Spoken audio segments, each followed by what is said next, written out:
Okay. Welcome, everybody,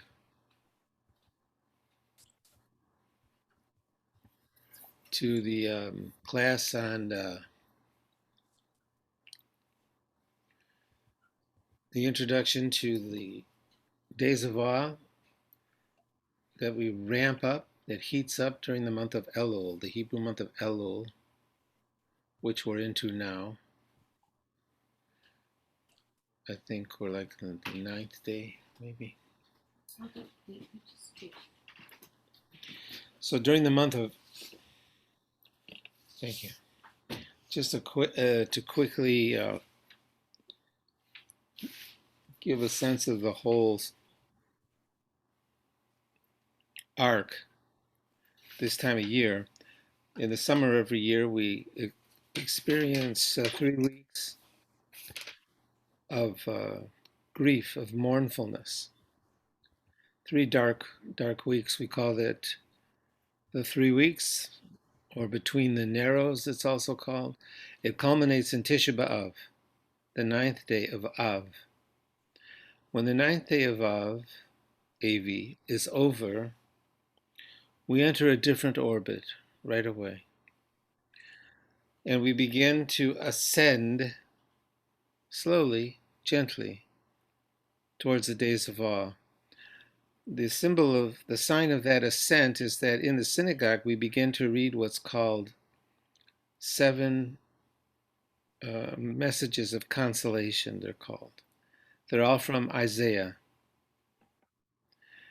And the 7 messages of consolation from Isaiah take us to the beginning of Tishrei, takes us through Elul, the next month, and into Tishrei, which is Rosh Hashanah and Yom Kippur, and then we're in the thick of it. We're in the thick of the days of awe once we hit Tishrei. But even before we come to Tishrei, we are in a steeper incline towards, in the month of Elul, which we're into now.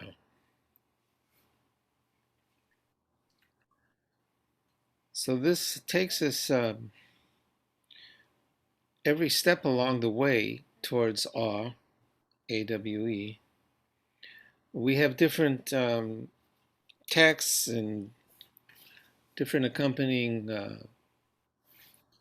strategies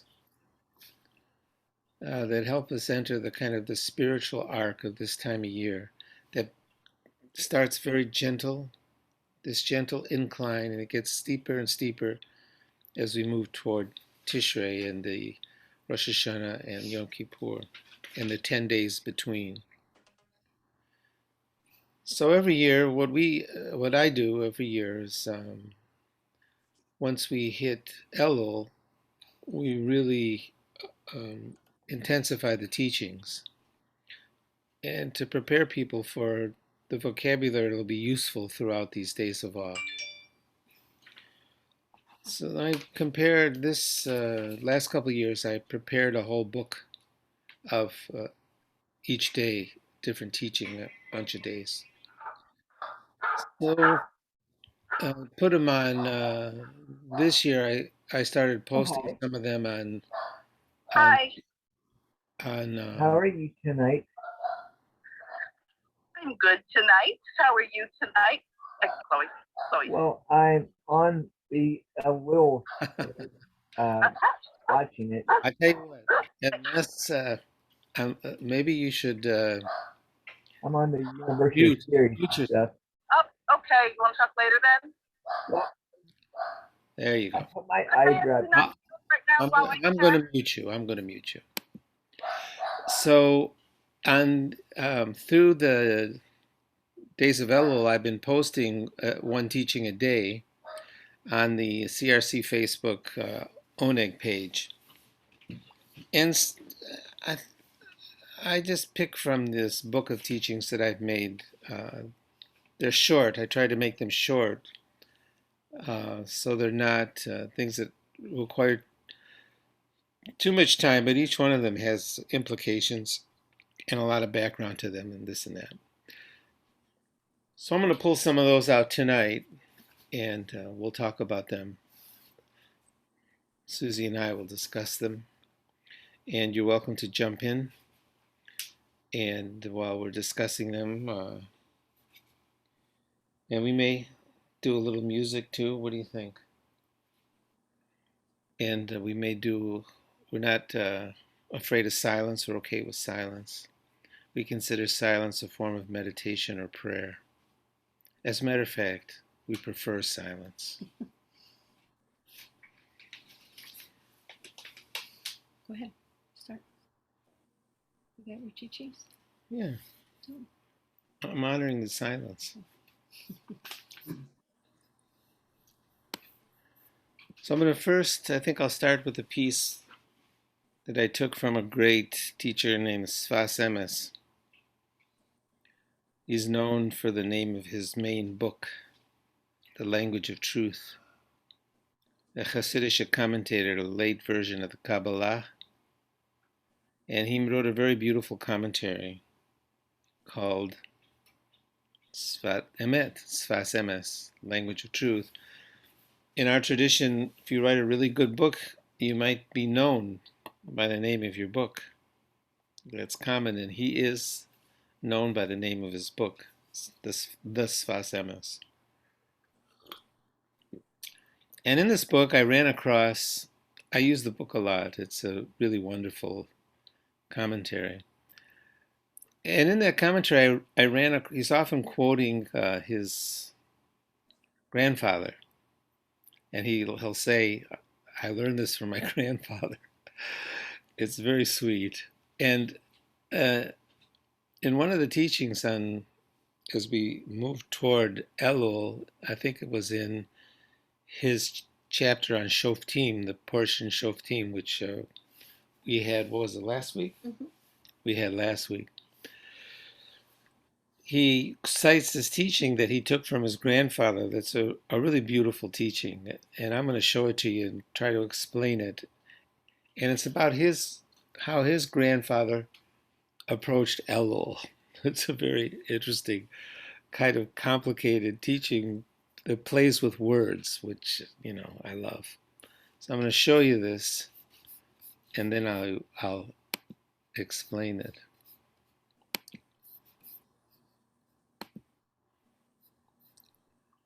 So I call this prayer on the new month of Elul. Let's look at the note first, the sources, and then we'll go to the text. The sources I use the word inwardliness, I think, in this piece. Inwardliness is a kind of a made-up word that Emerson used to use, as in Ralph Waldo. And I love the word, I love the word because it describes something that we all are familiar with, but it gives it a little bit of a twist, this inwardliness, this character of being inside, of going inside. This teaching is from the Sfas Emes, that was his name, on Shoftim, that was the portion that it appeared in which he talks about a verse in Psalm 100, verse 3. And he describes it as this is a verse that his grandfather had brought down and taught. Now, that verse is, God made us, in English, and not we ourselves, or something like that. If you look up Psalm 100, verse 3, the translation will be something like that. But there's two different ways to translate it. Hu asanu, God made us, velo anachnu. And lo is the negative, and not anachnu, us. But there's another way it can be read. Hu asanu, God made us, velo, to God, anachnu, we are. In other words, we belong to God. So you can read it in two different ways because it's a homonym. Two different words sound the same, spelled differently. One is the negative, lo, not us. The other is a pronoun, to God are we. We belong. That's great. So, wait a minute, I haven't started yet. So if you read it the common way, God made us and not we ourselves, that's usually the way it's translated. That's the common way of reading it. But if you read it the other way as a pronoun, God made us, we belong. We belong to God. And if you take those two different spellings of lo and put them together and and read them backwards, you get Elul. Elul is spelled Aleph Lamed Vav Lamed. And those are the two different ways of spelling lo. It's kind of a strange wordplay. But where the Sfas Emes takes it is, it's a kind of a spiritual approach in the sense that the more a person minimizes selffulness, we belong to God, the closer a person draws to godliness. We belong to God. And these are the two parts, according to the Sfas Emes, of a kind of the service to God, of a spiritual kind of posture is, first, we become less self-full, and then we draw close. First, less self, more other, less self, more other. And to the extent that we do less self, we become more other, capital O. And these are the two parts of that as we read the two ways of reading that verse. So now let's look at the piece.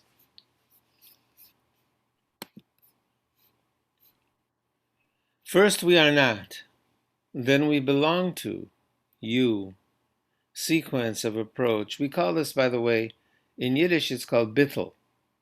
Bittul means little. To become bittul means to become smaller,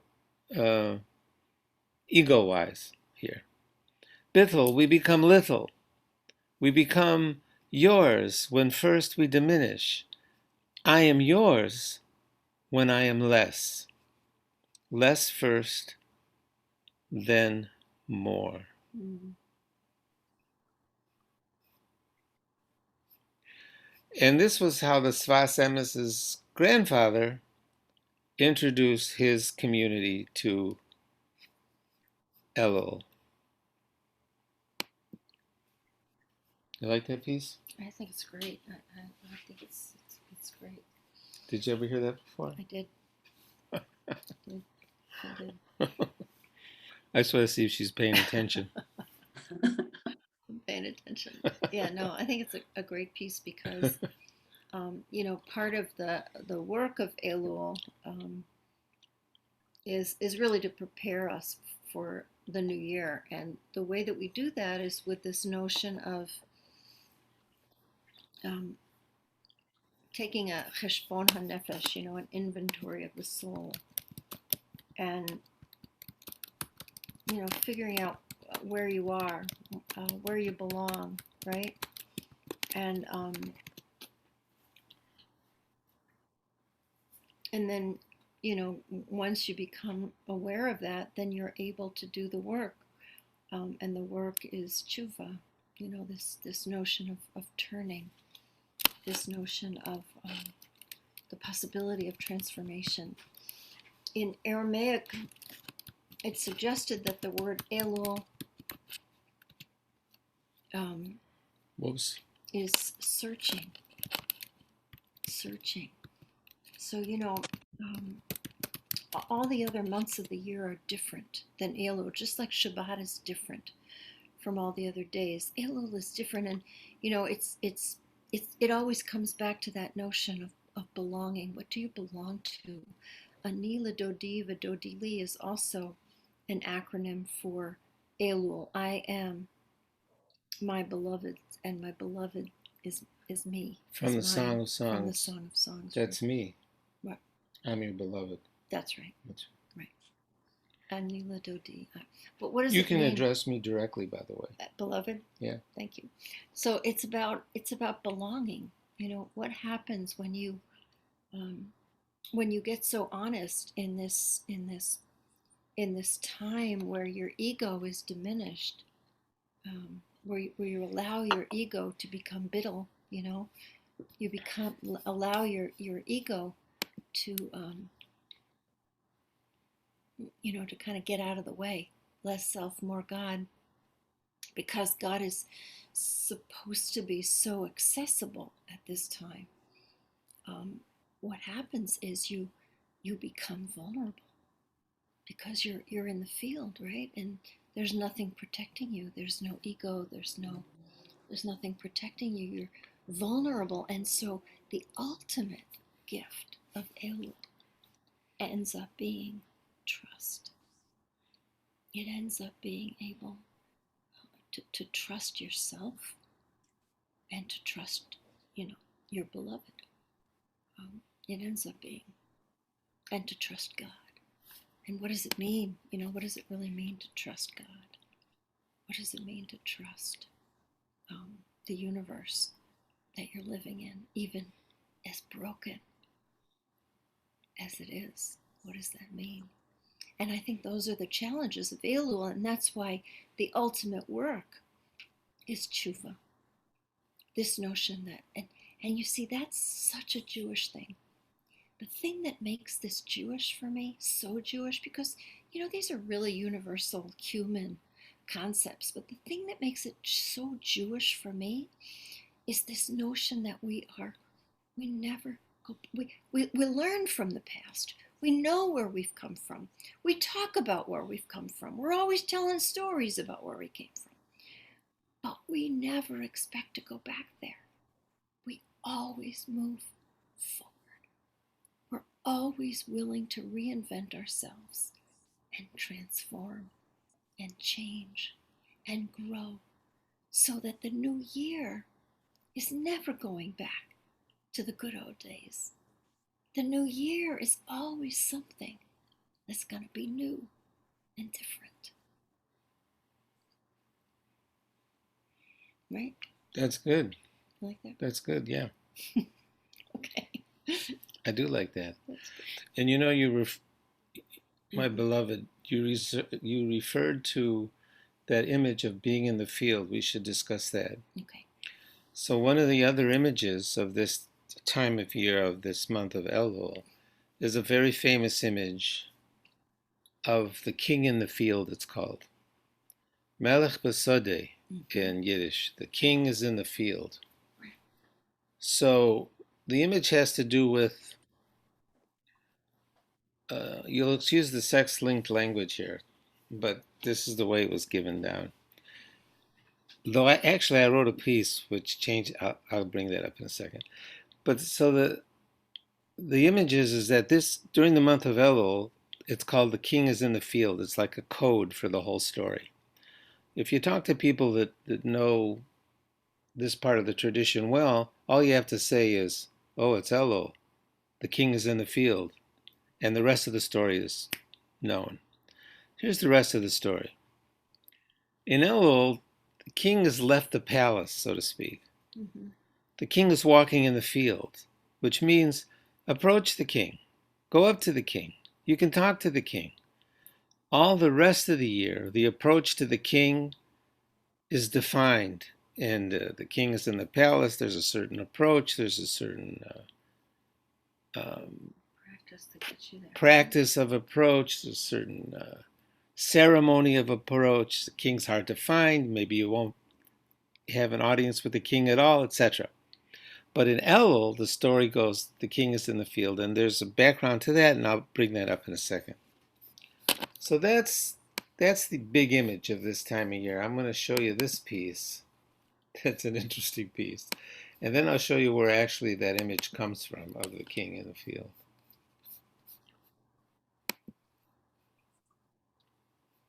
Let's see.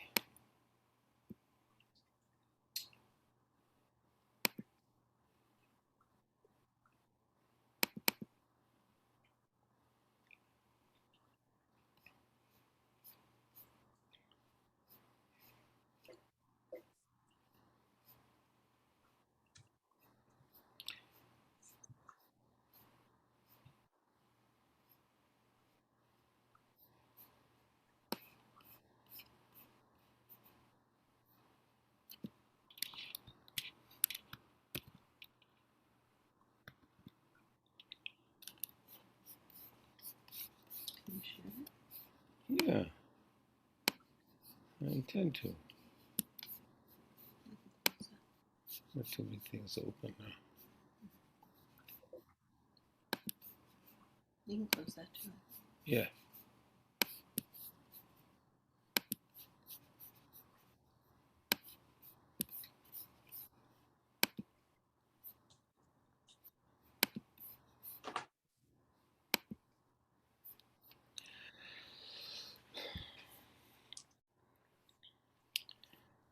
I was walking Ralph the Wonder Dog, and I happened upon the king.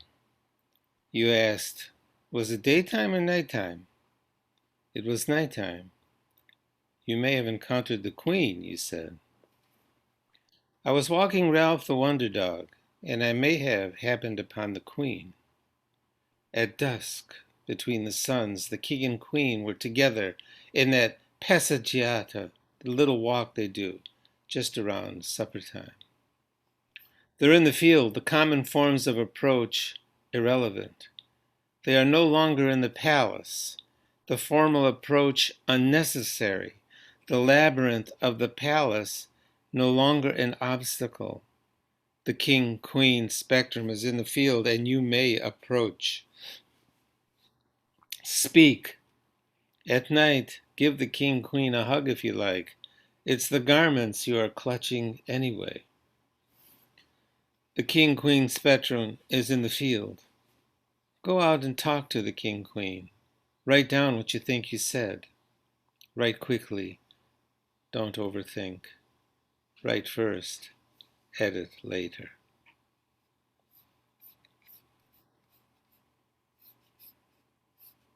You like that piece?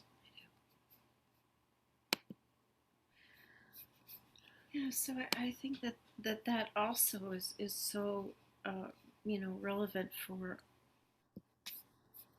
being in touch with this time.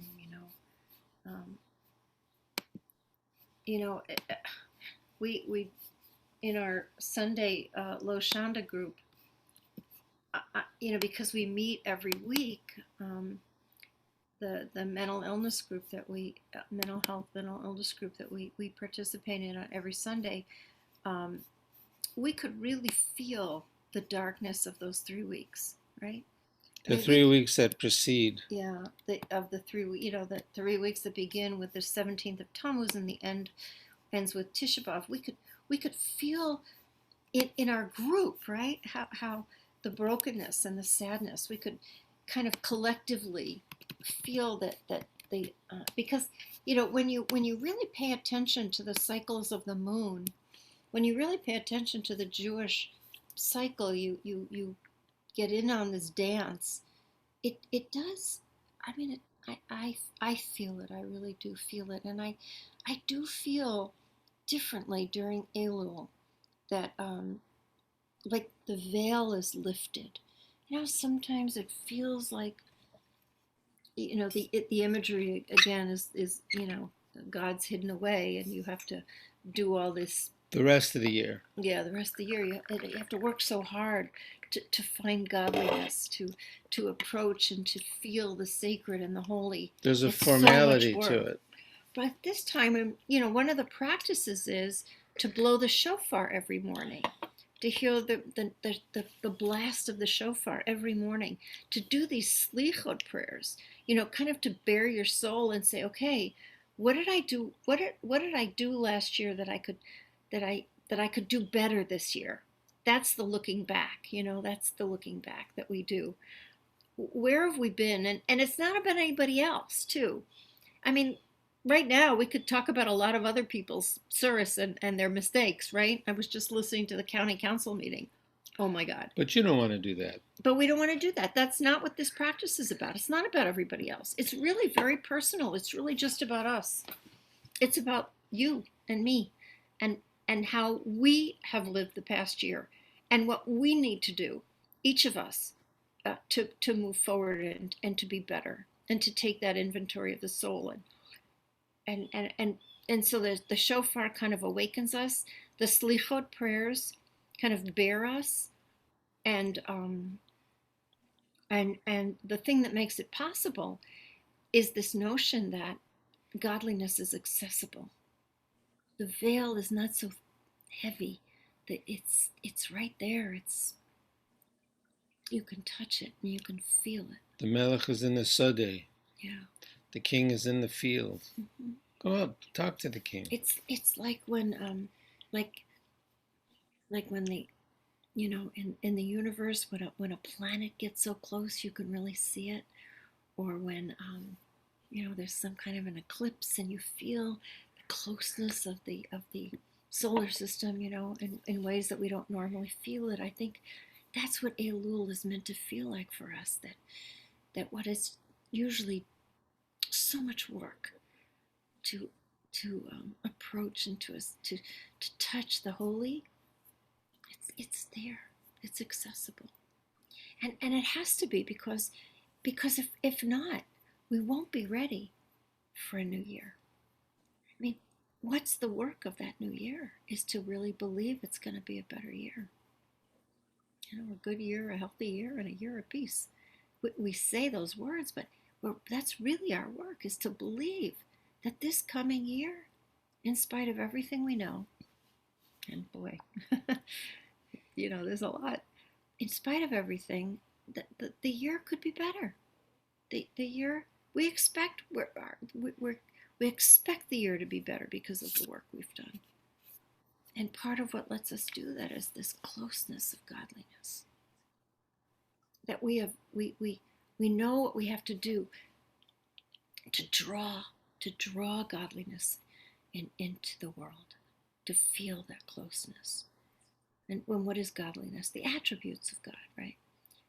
Kindness, compassion, beauty, forgiveness, mercy, justice.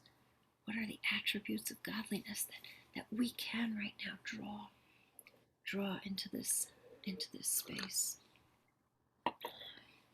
Right? No? Yeah, that's good, sister. So, part of the writing that a lot of people do during Elul is being, very specific. What's in the way? What's still in the way? What's in the way for you to feel that closeness of godliness? What's in your way? Where this image comes from of the king in the field, it's brought down from a verse in Isaiah. Isaiah chapter 55. During the 7 weeks of consolation, all the messages that we read in the Haftarah during those 7 weeks come from somewhere in the book of Isaiah. And later, towards the end of the book of Isaiah, comes this verse: Dirshu, seek Hashem, God, behi matzo, where God is to be found. Nice. Kirauhu, call upon God. Behi oto, when near, put it that way.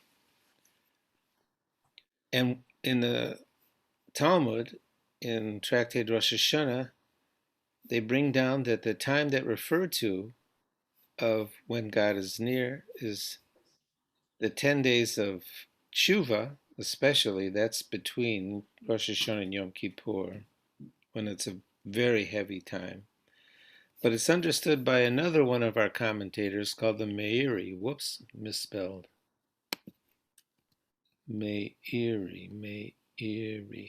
By the Meiri is the entire month of Elul. When is to God be found? The entire month of Elul. By the Meiri writes, Kidei, in order that Sheyikanes, a person enters Rosh Hashanah, b'taharat, with purity of heart, with cleansing of heart. So that this whole period of Elul is designed so that a person enters the time of Rosh Hashanah and that very heavy time in Tishrei with purity of heart.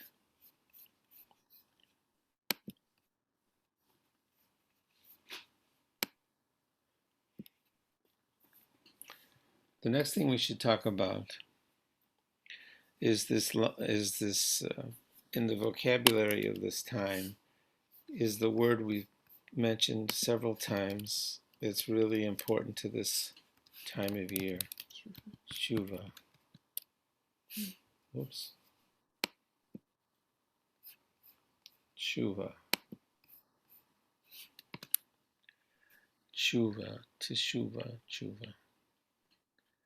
Now this is an interesting word. I want to translate it in a couple of different ways because I think the way that we commonly translate it is not helpful, not interesting.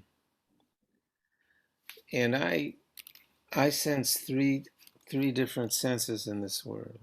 The first sense is a return. Choose. The second sense is a turning, which is a little bit different. And the third sense is a response. Like if you ask a question, you get a tshuva, a response. Not necessarily an answer, but a response. Mm-hmm. But if you look in the prayer books, all the prayer books our prayer books generally translates the word as repentance because it becomes a sin-linked concept. It's a sin-based concept in the prayer book, in our liturgy especially. And if you look at the traditional prayer book, it over and over and over is this language of sin and forgiveness. It's endless and it's, to me, it's oppressive. So one day we were actually sitting in a meeting and someone wandered into the meeting and gave us a whole different approach to this concept. And it opened up the concept, for me anyway, in a way that it had never opened for me. And all the time that we had been using this in our vocabulary of this time of year, Shuva.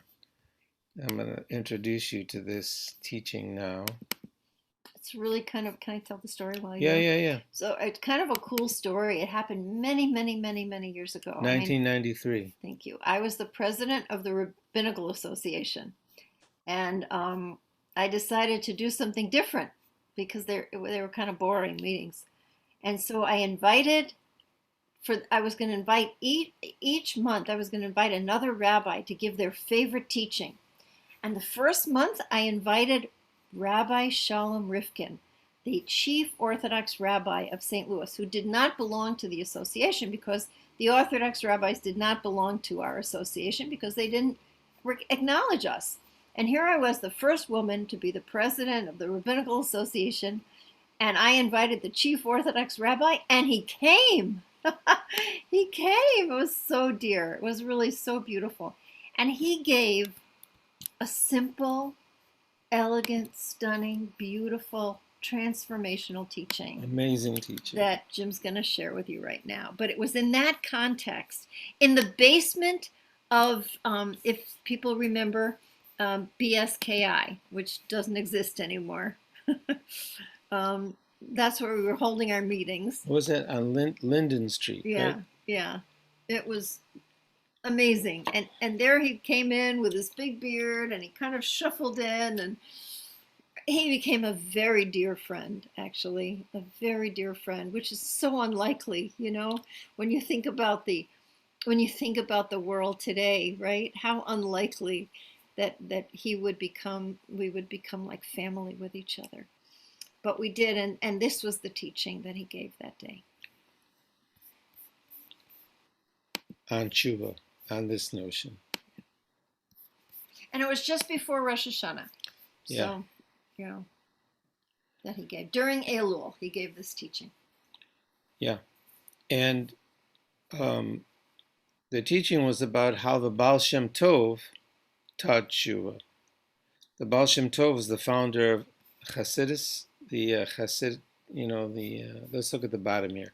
Tshuva, transformative days of our preoccupation of inner life as taught by Baal Shem Tov, the master of the good name, founder of Hasidus, a later Kabbalah. His name was Rabbi Yisrael ben Eliezer. He lived from 1698 to 1760. Now, Rabbi Rifkin had this teaching because probably one of his ancestors was there when the Baal Shem Tov gave it over, because Rabbi Rifkin came from this kind of background, this Hasidic background, and so it wouldn't be unlikely that he received it, because I've never seen it written. So it's a stunning teaching, and I imagine he got it from someone in his family, and he gave it to us that day. How the Baal Shem Tov taught Tshuva. This way, said the Rav. He shuffled into our meeting, introduced us to the teaching he brought down from the Baal Shem Tov. Exodus 3:3, Rav Rifkin said, God speaks to Moses, the bush burning but unconsumed. You know this famous place in the Torah. In that place, the next thing that happens is very strange. The word is, in Hebrew, is he turns away. Moses turns away. That's not the word you expect. Mm-hmm. If God is speaking to Moses out of this bush, and the bush is burning and it's not being consumed, you would expect him to fall on his face or say a prayer or something. What happens is he turns away. Moses turns away. I will turn away now and see about this bush, how it remains unconsumed. Turn away. It's unusual. So what you look for is you check the Rashi. The Rashi, the 11th century commentator.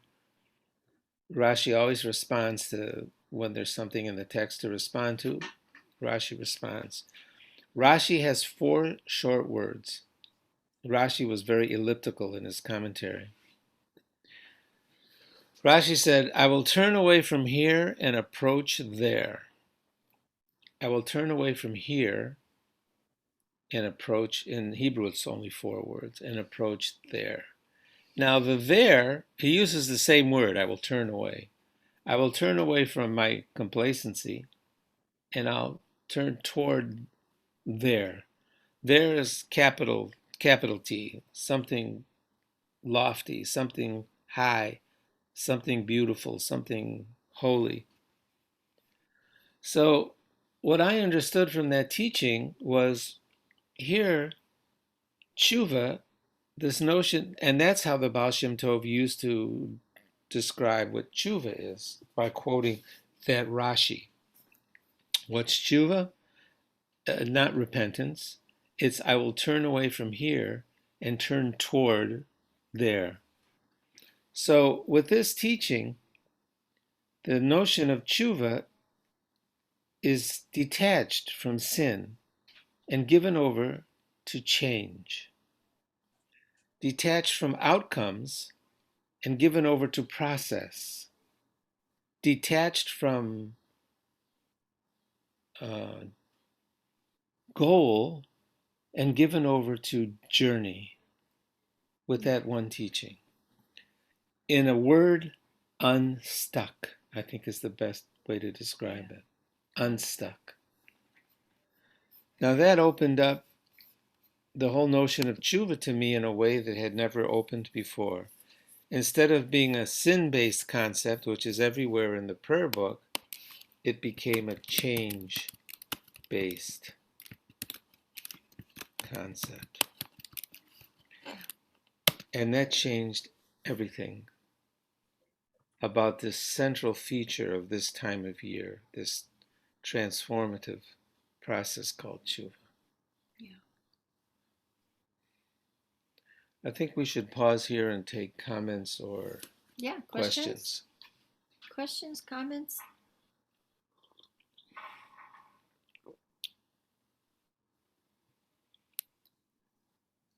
Does that change it a little bit? I mean, because it ultimately takes us to Yom Kippur, and a lot of people kind of, because of the way the liturgy, the surface of the liturgy is so, for the sin, for the sin, for the sin, right? Al Chetz. There's so much about that. Does that shift the notion of the holidays at all for you? This notion that it's change based and not sin based? It can be very liberating, I think, very freeing. You know, it's not about beating ourselves up. But Rabbi Susan, you've always emphasized that change. Yeah. And so, and also, I just remember it brings me back to Rabbi Ed's sermon, working towards change. He didn't want us to be there. He said, we're working towards change. That was a long time ago, obviously. But yeah, this is not a new concept to me with being at CRC, but Right, yeah, you're right. sorry. Yeah, no, you're right. But it's in contrast to probably the Union Hebrew prayer book, which I haven't seen for quite a few years. Yeah. It's different than all of the traditional prayer books. Right. But you see that it's not something we made up. It's based in the tradition, right? Right. It's something that is maybe more authentic.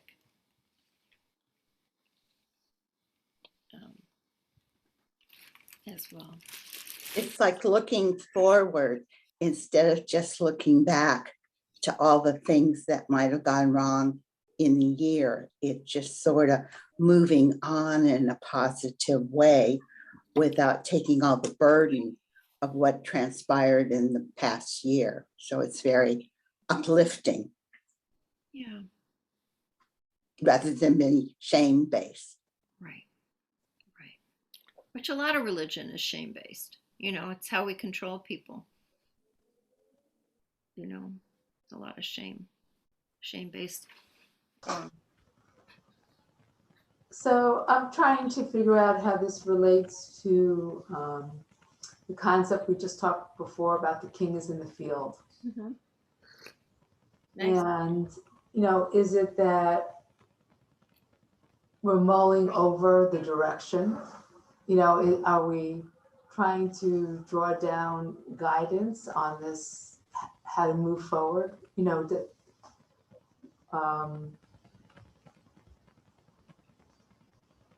I'm just trying to, think about that. And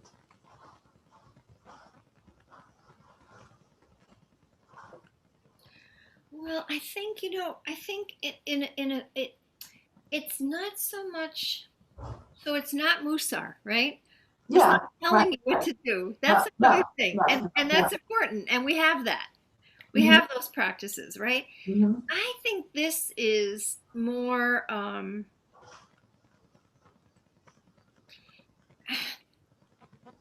This is about love.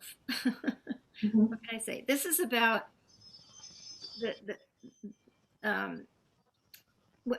it's. I mean, the always Song of Songs, right? Talks about the love between two people, but really what it means is I mean, not really, but it's also about God's love, right? Whatever God is, but this being in this love. So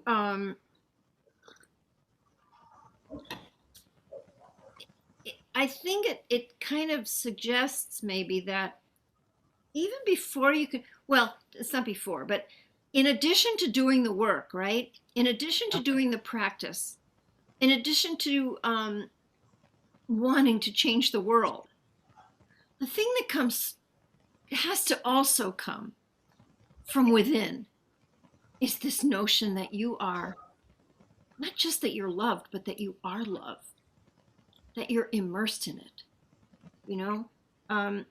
How differently do we act when we're not so needy, right? When we're filled, so this is another concept that comes at this time of year, when we're longing to bring the Messiah, right, close, when your well springs are overflowing. What does that mean? When you feel so full of love, of unconditional love, right, that it's that it overflows. It's about being sated. What does it mean to be sated? Not complacent. Doesn't make you complacent. You have to and in some ways it gives you the energy to do the work, right? That feeling that you are so full of gratitude, of love, of forgiveness, of it just comes pouring forth, right? And that's the king in the field. That's the king in the field. That's the king or the queen in the field. You know, that's what it means to be that close to godliness, that it's you. You know, there's a there's a it's as close as we get, I think, to mysticism, to that oneness with godliness. Thank you. Thank you. That, yeah. Is that Well, I don't know about that, but yeah. Right, what would you say? I think it's just a simplifying. In Elul, it simplifies the practice. Speak, encounter, simplify it, express yourself, relate to godliness. Just express yourself in some way. It simplifies the process. The formal nature of approach, not in Elul. Other times of the year, yeah, but not in Elul. Just express yourself. Simplify. And there's a little fallacy about that thing about mysticism is close. Gershom Scholem pointed out, great writer on mysticism, that Judaism was always kind of accused of not having this union with God principle that most religions, especially mysticisms, have. And Scholem pointed out that that's not really true. We have it. We do have We it. do have it. We have it. So it's not as... But we're not God. You know what I mean? It's not about... There's a oneness, for sure, that we're part of something better, bigger than ourselves. But I think the thing that saves us is we know we're not God. You know? The other thing about this version of tshuva that's interesting is that in the more cognitive parts of our tradition, the question arises, like, how do you know if you make tshuva, if you actually do it? Like during the days of awe, if you have to do this transformative thing, however you define it, how do you know if you've done it? So there's 100 opinions in our tradition about what really constitutes tshuva. What are the actions? And most of them, to simplify it, most of them say that, well, you gotta ask for forgiveness. You gotta ask it out loud. You have to say it out loud. You have to say it out loud. And in this version of tshuva, you only have to ask yourself, am I stuck or am I unstuck? Do I feel a sense of movement? If you feel a sense of movement, you've made tshuva. That is tshuva. If you feel stuck, that's not tshuva. It much simplifies that question. What actually happens in tshuva? Really simplifies that. Unstuck, tshuva. Stuck, not tshuva. And there's also a formula. Once you get that notion of what tshuva is, then in the High Holiday liturgy, there's a formula, right? Tefillah, tzedakah, uteshuvah. These three things: prayer, tzedakah, acts of loving kindness, acts of charity, or justice, and teshuvah, temper judgment's severe decree, right? I mean, so you want to change things, not just change you, not just get unstuck, but you want to change the world, you want to change stuff around you. You got a formula. There's a way to do it. And in the Middle Ages, it was taken even further. And it was taken to the place where if you wanted to save the life of a choleh, of someone who was sick, it gave you a formula. Shinui Hashem. You would change the name of someone who was sick, and then you would do an act of tefillah, tzedakah, and teshuvah. Every person who was praying for that choleh, for that person who was sick, would do those three things, and it would avert the angel of death. Or it would nudge God's arm, so to speak. Right. It became a strategy for nudging God's arm. So yes, it is simple, and yes, it is accessible. And to what I was trying to say, to Felice's comment and question, it takes chutzpah to do that, right? And what gives you the chutzpah to do that? And I think it's feeling, it's like any child that has that kind of confidence because they haven't been shamed, right? It's like any child that feels so loved, they feel like they can do anything. And they're not afraid to mess up. And if they do, it's not the end of the world, right? That's what it means to be, I think, in the field, with God that close, maybe. Susan? Yeah. Hi, Rudy. Hi, how are you guys? How I look at it is, the I don't know, the Hebrew will throw something out. It's like a volcano, and then when you bring it in, it's like a wave, and then it's all relaxed.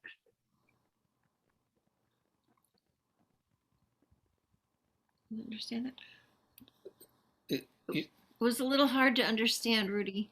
the No, connect. I'm making good, because when you are doing responsibility, you're throwing it out because you already did it, and then when you're done with the responsibility, you're in the wave, relaxing. Yeah. That's how I look at it. I like it. Gives you a break. It's a good thing. Exactly. Yeah. It's good. It's good. Anyone else have a question or a comment, or you want to read another, give a blessing, or read another? Any? So there are practices in Elul as well. They're like, gosh, we've done so many exercises, right? So, the practice of really, what's your shofar? What wakes you up every morning? What pulls you into a day of reflection? Will you be ready when the when Yom Kippur asks us to forgive and to ask forgiveness? Will we be there? Will we be ready? Right? And will we be unstuck enough to really enter into a new year? Oh, that's good. This might be a good thing to end with. So this is a good thing. The notion of the shofar and the calls of the shofar would be a good, maybe a good ending to this teaching. What do you think?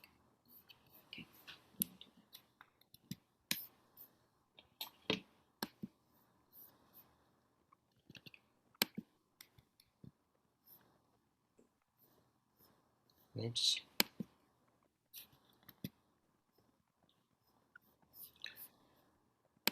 One of the main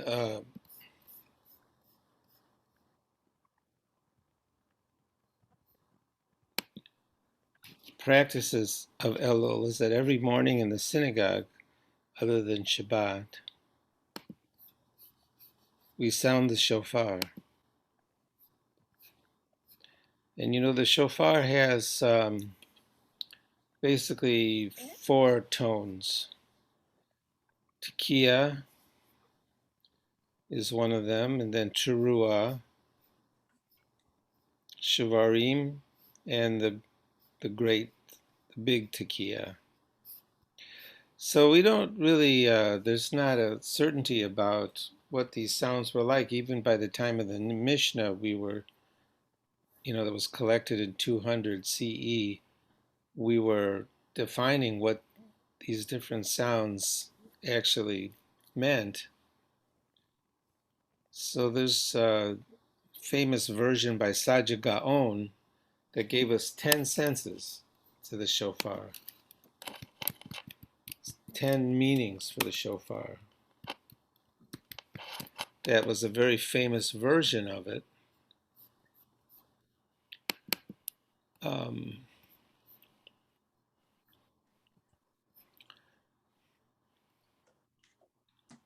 can you see that? Shofar with different boxes? Oh, wait. No. You probably can't see that. Hold on a second.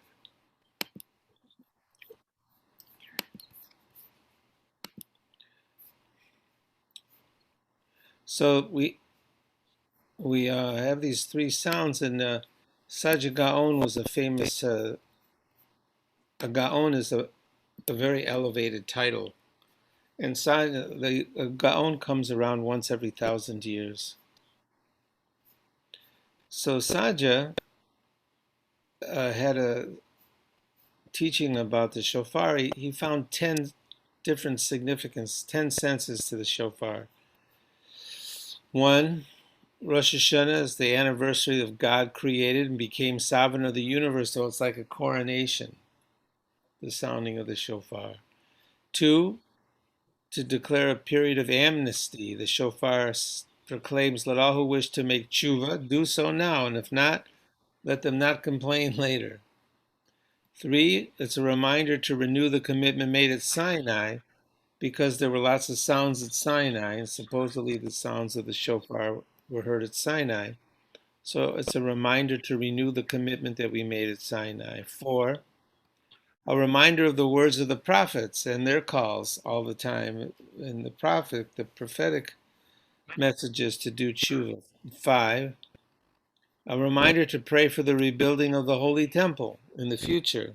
6, a reminder of the binding of Isaac when Abraham sacrificed a ram instead of a ram's horn to remember that story. 7, to inspire fear and trembling in the hearts of all who hear it. 8, a reminder of the great and awesome day of judgment in the future. 9, to make us yearn for the ingathering of the exiles. And 10, to recall the resurrection of the dead, because there's a verse in Isaiah that connects the shofar with that.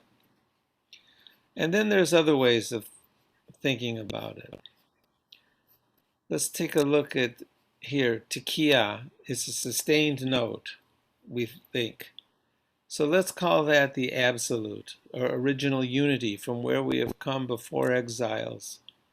Personal, spiritual, tribal,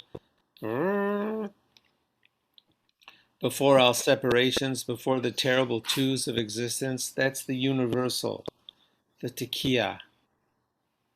Then there's the departure from that. Teruah is the relative against the universal. Against the universal Tekiah is the Teruah. In the Mishnah, they describe it as 3 yevavot. Yevavot means like a wavering or a crying, something like your voice fluttering or something like that. But why does the Mishnah mention it? Because they didn't know exactly what the sound was. Teruah, a wavering, a crying, a longing to return. When we lose our way, the roads go into mourning. Teruah. Then Shvarim is also evocative, because Shvarim means to be broken. To shiber is to broken. Shvarim, broken, we are breaking up, and we're weeping in our brokenness.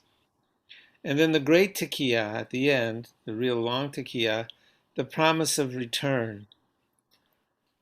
It's a sad and beautiful world, sad so far away, beautiful, so hungry we are to return.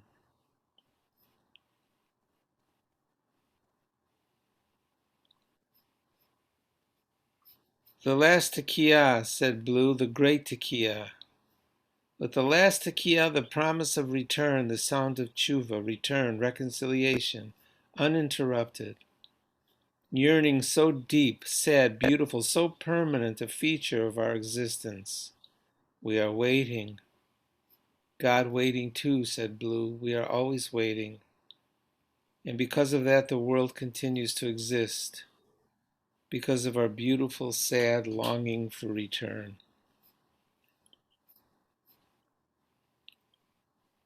We always end with Tekiah Gedolah, the great Tekiah, because we yearn for it. We hunger for it.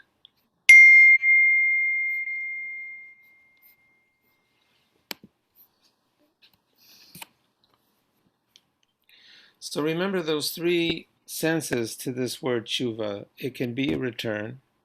It has that in it. It can be a turning, the way Rabbi Rivkin described it. This movement, this sense of unstuck.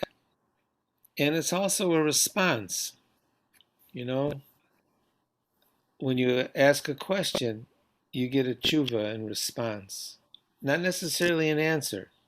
A response is different than an answer. Right. A response can be a number of things. The answer implies there's an answer. Tshuva is more like a response. There's a response. It may be different for different people, it may be different every year. But it's a response to a question. Tshuva, a response. You ask a sheila, a question, you get a tshuva, a response.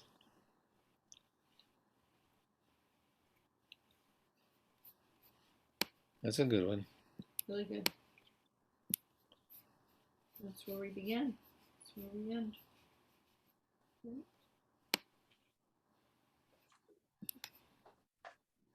Any other questions or comments?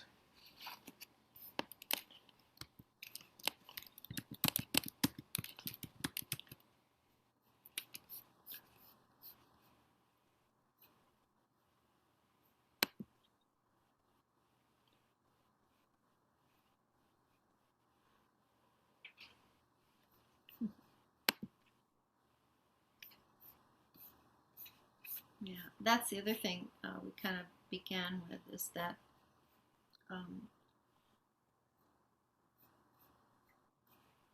usually the prophets are just so angry and so accusative, but for these 7 weeks, we get these 7 weeks between Tisha B'av and Rosh Hashanah. We get these 7 messages from Isaiah about consolation, right? And the rabbis say that it's for the 7 emotions, right? Because the consolations require, what's available to us: love, discipline, compassion, ambition, humility, connectedness, and that malchut, knowing that we're not just part of something, but we're part of something majestic. We're part of something high and holy, right?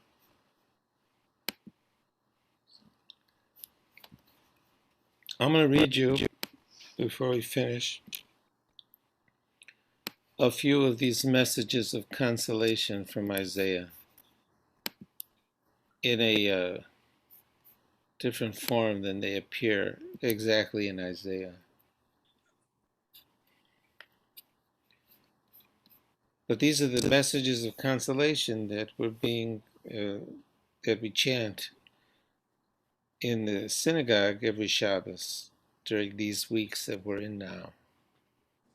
We started with this one. The first one is comfort and be comforted. Be.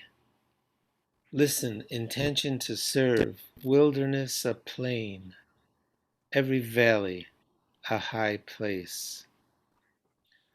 All flesh see together grass and flowers.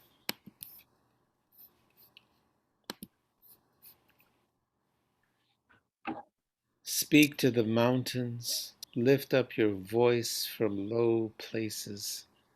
Foundations know and hear. Lift up your eyes, plant your feet. Give yourself a name. Give everything a name. That's the first one. The second one, you abandoned me, you've forgotten me. A mother does not forget her child. You came out of my womb. I could not forget you. Engrave psalms on your hands. Build me into a fence. Whatever pursues will depart. Lift up your eyes, alive. Clothe yourself with ornaments. Your narrows too small for you. Be a bride. The third one, toasted, afflicted, all the children taught peace. Gemstones, rubies, sapphires, I have created a peace smithy, peace within righteousness. Give up your fear, pound out in coals a soul. Come together, your words, fire. Come close, a reward. No one will gather against you. Eat and drink, be satisfied. This was last week's, I believe. I am, it is, comforting you who are you. What do you fear? Remember foundations, heavens above, earth beneath your feet. Lift up your hands, plant. The waves roar a name. I put words in your mouth. Shadow of my hand planted above. Lift up your eyes to earth. And this, I think, is next week's. Sing out of your narrows, lay out a tent, secure it with tent pegs and lines. Lay it out in pleasant places. Spread it out nightly. You will not be shamed. Remember, then forget the shame of your youth. We both blinked for a moment. The waters of Noah have passed. I have sworn on the mountains and hills the covenant of peace.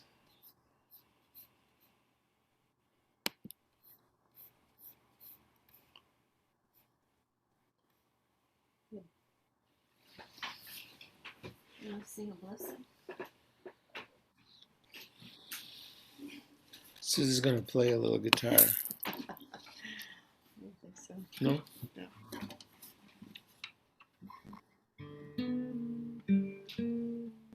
So what are you going to take away from this time? What are you going to take away from this moment of Elul study? Anybody? I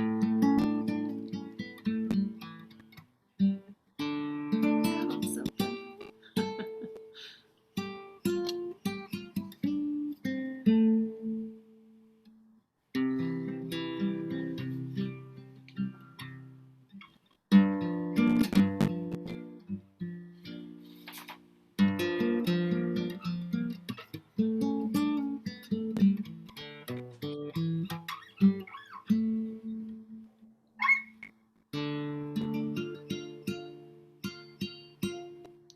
Yivarechecha Adonai v'yishmerecha.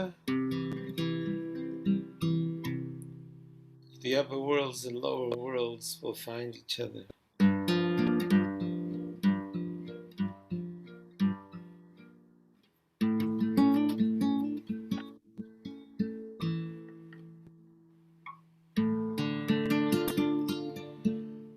It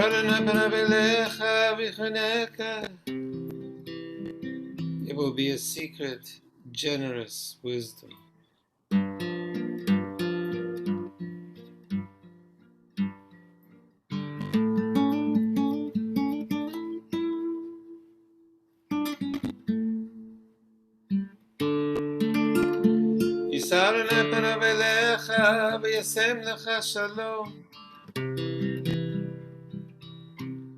And every individual will be known as a version of God.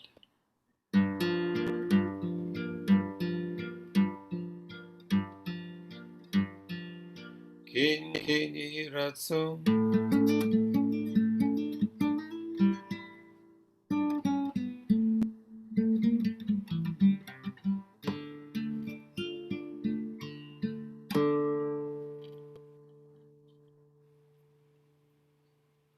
Say goodnight, Susie.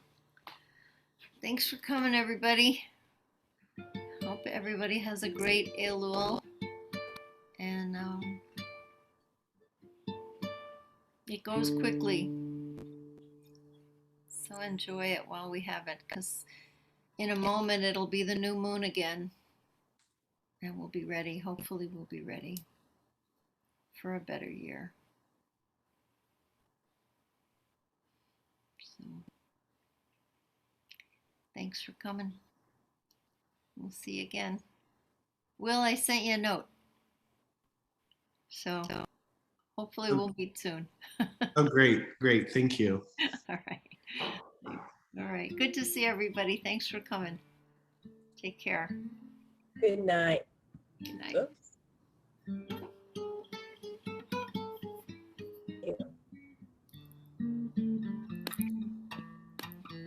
Hi, Susan.